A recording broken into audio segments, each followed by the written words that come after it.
Welcome to the Coast to Coast podcast, brought to you by Play Picks and the Lines, coming to you from the West Coast. Josh Lander, joined as always by my guy on the East Coast, Nate Weitzer. We are looking ahead to Saturday's playoff games. A lot of game threes and game fours in there, Nate, for us to take a look at. We are in the middle of waiting for the return on that gift card prop that we gave you guys last night. So make sure you are liked and subscribed to the page. Jump in the comments and let us know in that other video what you think of that prop that we offered. We'll offer another one up here in just a minute after we get that one settled. And as always, if you do need a FanDuel or DraftKings account, head to fdpicks.com or dkpicks.com. Find all those local listings and sweet NBA promos in your area. But let's just go ahead and jump into those lines, Nate, for Saturday in these NBA playoffs. Yeah, full slate on Saturday, starting with the Bucks looking to sweep. They're -4 at Miami, and the total is at 222 right now. The Nuggets coming off 2 straight wins against the Blazers, +3.5 in Portland. Total still sitting around 228 in that series. Nuggets surprisingly +135 money line despite winning those last 2. The Sixers are -6 as that series goes back to Washington. Total is 227. Russell Westbrook notably dealing with an ankle sprain as he tries to gut through that. And then finally, the Jazz -5 at Grizzlies. Donovan Mitchell returned in game 2. They dropped 141 points. And the total for that one is just 223.5. I guess odds makers looking at Memphis's ability to defend at home, but I'm not sure if we're buying that as far as keeping it all the way down below 223. What do you think, Josh? Yeah, no, that sounds a little bit low. That game is going to be much more fast paced than I think we're used to. I know you wanted to start probably with that Philly-Washington game, letting us know if you think Washington has any shot at winning a game or even keeping one close. Yeah. No, I think this is where I'd be most confident tonight because of the Westbrook injury, because Beal is still dealing with that hamstring. He's getting his points, but he was a -22 in that blowout game 2. It turns out that bench production they got in game 1 and that high percentage might have been a bit of a fluke. Davis Bertans completely owned a net 0 production and fouling out off the bench in game 2.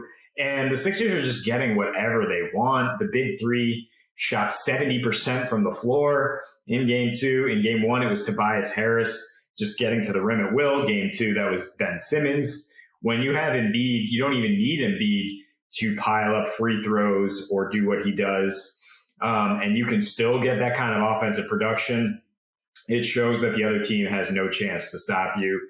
Washington, as we've mentioned, gives up the most free throws per game, the highest percentage of free throws, points off free throws, and it's even worse at home. They give up more points at home, and they've lost 7 straight against Philly. I'm looking at Philly to win, and I'm also looking at unders here.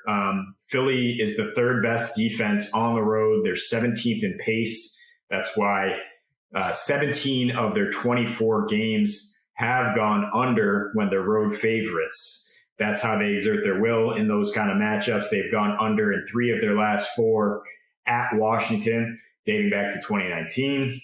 Westbrook already had poor splits against the Sixers. Now dealing with an injury, I don't think he's going to be able to carry them. That's really all they had been doing to get into the playoffs, was leaning on those ridiculous efforts from Russ. So Sixers money line and under 227 gets you +175, like that.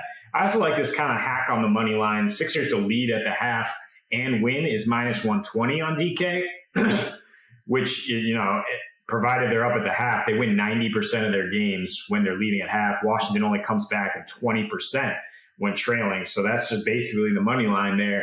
And then, of course, you can get those player performance doubles. Embiid at FanDuel Sportsbook, for Embiid to get a double-double is even money. Gotta love that there.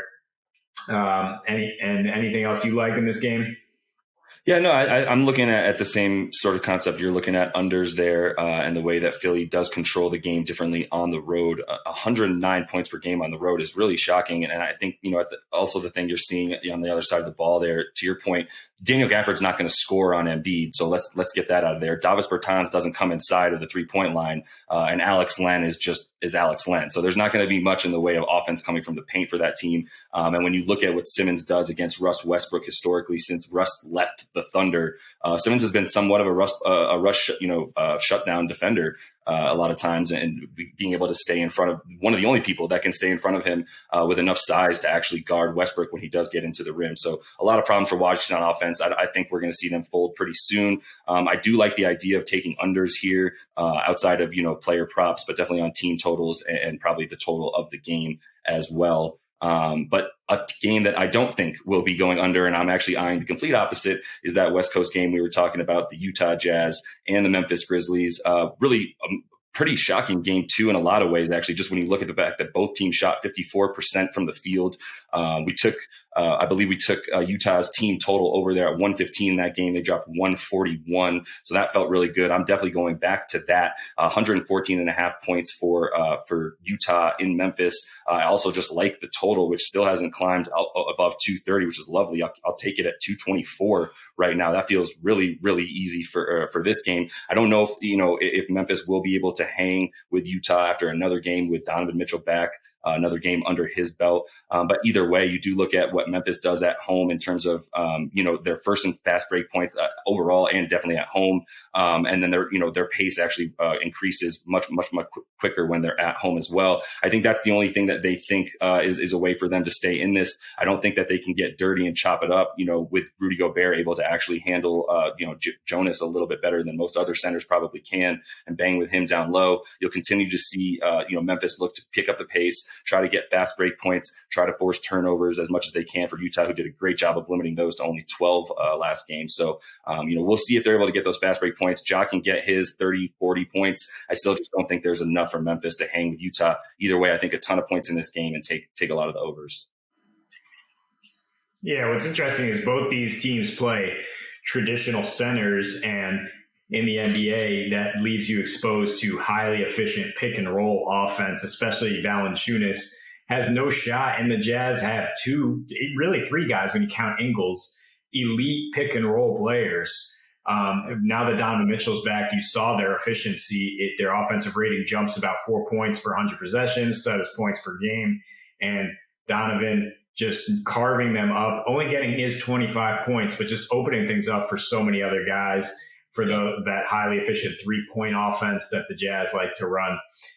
Definitely would trust them to score more than Memphis, but Ja Morant also just breaking down their defense, getting 47 points, attacking the rim.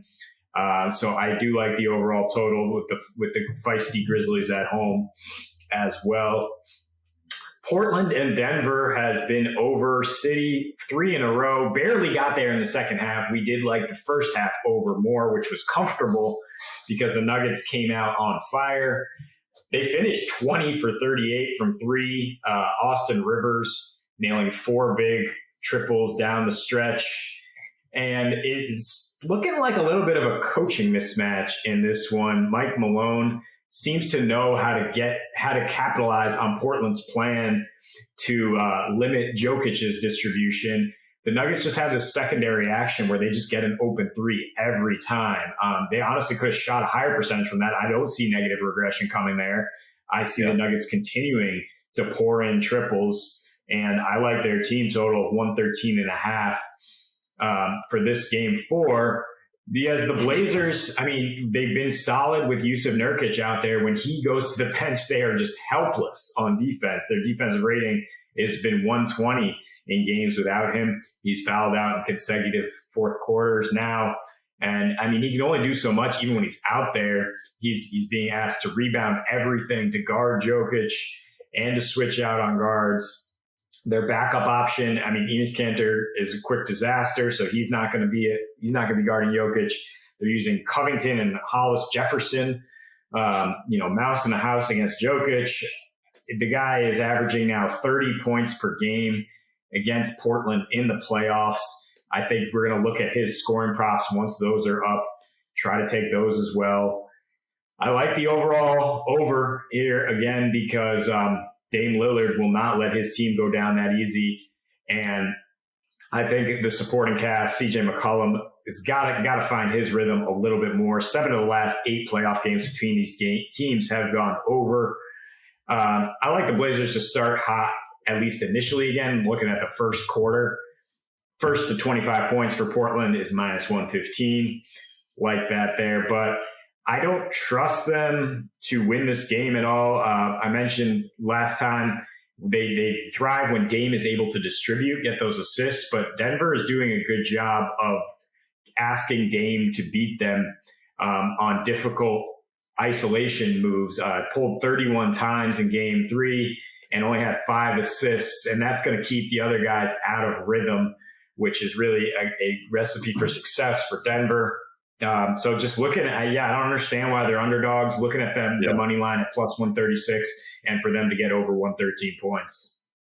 Yeah, no, I'm fully with that. I think, it is a coaching mismatch. It's a great call, especially when you look at what Portland's unable to do on defense. I understand that they don't have the defensive firepower of other teams, but that is why they brought in Robert Covington. And, if you can't do much outside of Yusuf Nurkic and hoping that he's able to clog the paint for you on D, you're not going to really find much success against Joker, who I'm not really sure what you're supposed to do with him. I think you just really need to outscore them and impose your will on Denver. Because like you said, Austin Rivers is getting wide open shot after wide open shot. Do you think the Knicks could use him when they just randomly cut him for no reason in the middle of the season to make room for I don't know who? But I do. I think that they could definitely use a scorer like Austin Rivers, who's fearless, coming in, reaping the benefits of the fact that you can't guard Jokic with 2 players and then leave if they've got 3 shooters on the floor around him. You're going to be screwed in some way, shape, or form. I'll continue to take the overs there. I don't know why Denver's getting points still, to be honest with you, and I feel comfortable with them, controlling the game once again. As you mentioned, you look at how many of their 3-point shots or just shots overall were uncontested shots. It was a very, very large percentage. The only person who had more shots taken contested than uncontested was Nikola Jokic, because he's just banging down low and shooting over people. But I'm going to continue to eye Denver in that game with you. And then talk about our final game here, probably the most surprising series so far when you look at the expectations for the Heat coming into the series against the Bucks. Everyone, really thought at the end of when the playoffs come, Jimmy and them dogs were going to come through and really, insert their will on Milwaukee. Everyone thinks of Giannis as this, somewhat soft player when it comes to the playoffs, who sort of recedes and dies away. Kudos to Budenholzer, who finally made enough changes. The first change being Drew Holiday, as we said, is not Eric Bledsoe. And really what you look at, I think Drew is the difference in this series, on top of the fact that Giannis and PJ Tucker are the ones guarding Jimmy Butler now. And you see what's happening with Brook Lopez able to stay in the game and handle Bam as well. If Bam and Jimmy aren't doing what they do on offense, that team is in trouble. And Giannis is in there guarding Jimmy, playing off the ball on offense, running a ton of pick and rolls with Middleton and Drew Holiday each game. Drew Holiday's averaging 10 assists in this series right now, 15.7 boards. Really love what he's bringing them on 54% shooting from the field. So I think that's the difference. You look at game 4 and you go, okay, well, like we said, these are some dogs, and Jimmy's not going to go down without a fight. It's still a pretty small spread for the Bucks at minus 4.5 when you look at how much they've blown them out in the last 2 games. And really, it's going to come down to, do you think that the difference in the Bucks this year is enough talent-wise and mesh, team mesh-wise to beat Jimmy and really stomp on their heart, which is going to be really big in this game? I do think that will prevail. I think you'll see Miami probably come out a little bit strong and really try to play with something to fight for. But I just don't think that they have enough at this point to really hang with Milwaukee, who's just doing an incredible job on defense. And then we're watching Bryn Wardell Curry Forbes just light it up from 3, apparently playing off, reaping the benefits of playing off of all these great ball handlers in Middleton, Holiday, and Giannis on the Bucks. And I think it's about to be lights out for the Heat after this game. Yeah, the one thing that's interesting is if they're trying to rekindle that bubble magic, the Heat, a nice 140 start on a Saturday with limited fan attendance will give them that feel at least. But no, I don't think that Miami is really super motivated to avoid the sweep here. I think that they've been tired all season. They've been kind of playing that waiting game to try to ramp up for the playoffs, and it appears to be too late. I think they're cool bowing out. Maybe we'll have a gentleman's sweep here, but yeah, no problem betting the Bucks to close it out on the road and get ready for Brooklyn Bucks, which I'm going to say right now, I think the winner of that series will win the NBA championship. Just consider that for futures bets. And when we get into that one next week.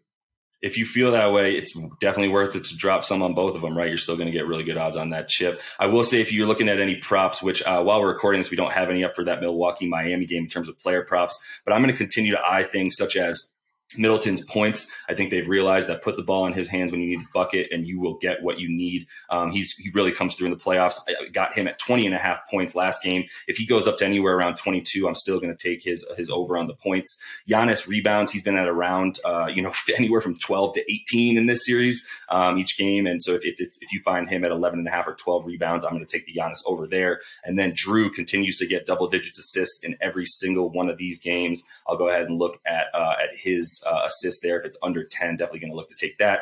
And then, Milwaukee, I still feel very good about that -4. And I would take that total, probably up to about 6. And I would also look at their team total, as I think they'll continue to be able to drop points with Drew Holiday really making a difference on offense. So that is all the time we have for these Saturday games. Nate, please do remember to like and subscribe to that page. Jump in the comments. We'll have another gift card opportunity up here for you guys, and another video coming real soon for these NBA playoffs.